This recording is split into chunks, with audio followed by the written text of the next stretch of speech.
नमस्कार साथियों। प्रशांत किशोर ने बिहार की राजनीति पर गहरा नजर रखते हुए एक महत्वपूर्ण बात कही है।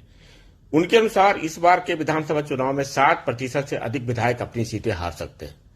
यह आकलन बिहार की बदलती राजनीतिक धाराओं और जनता की बढ़ती अपेक्षाओं को दर्शाता है। पारंपरिक राजनीतिक समीकरणों में बदलाव और युवाओं की सक्रिय भागीदारी इस चुनाव को नया मोड़ दे सकती है। प्रशांत किशोर का यह विश्लेषण बिहार की राजनीति में आने वाले बड़े बदलाव की ओर इशारा करता है, जो राज्य के भविष्य को नई दिशा दे सकता है। आइए इस विषय में स्वयं श्री प्रशांत किशोर जी से सुनते हैं उन्होंने क्या।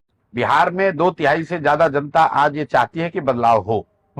चाहे वो राजद का समर्थक है, भाजपा का समर्थक है, जदयू का समर्थक है। हर आदमी आप जाकर किसी भी गांव शहर सड़क पर पूछ लीजिए, लोग चाहते हैं बदलाव हो। और वो सिर्फ मेरा आकलन नहीं है, इसलिए भी है कि 30-35 साल से बिहार में जो लोग राज कर रहे हैं, नीतीश, भाजपा, लालू, यही लोग देख देख के पक गए हैं। तो अन्य राज्यों में जहां कुछ विकास हो रहा है, तरक्की हो रही है, वहां पर जब सरकार के खिलाफ एंटी इनकम्बेंसी, अगर दिल्ली में सरकार के खिलाफ एंटी इनकम्बेंसी है, बिहार में कैसे नहीं होगी? आप इसका प्रमाण देख लीजिए। अभी 5 बाई इलेक्शन हुए हैं बिहार में, 4 विधानसभा के और 1 विधान परिषद के, लोकसभा के बाद। 5 में से 4 जगह इनकम्बेंट हारा है। और ये कौन इनकम्बेंट थे? जो लोकसभा में जीते, एमएलए के तौर पर जीते हुए थे, लोकसभा में वहां से एमपी जीते, वो अपना एमएलए का सीट नहीं बचा पाए। एक गया में इमामगंज को छोड़कर सारे इनकम्बेंट हारे। ठाकुर साहब जो सीतामढ़ी तिरहुत के एमएलसी थे, एनडीए के, एमपी बन गए सीतामढ़ी से। वो हार गए चुनाव, उनकी पार्टी एनडीए चौथे नंबर पे रही। जगतानंद सिंह, उनका लड़का सुधाकर सिंह, रामगढ़ से एमएलए, वहां से एमपी बन गए, वो अपना चुनाव हार गए। बगल में तरारी, सुदामा जी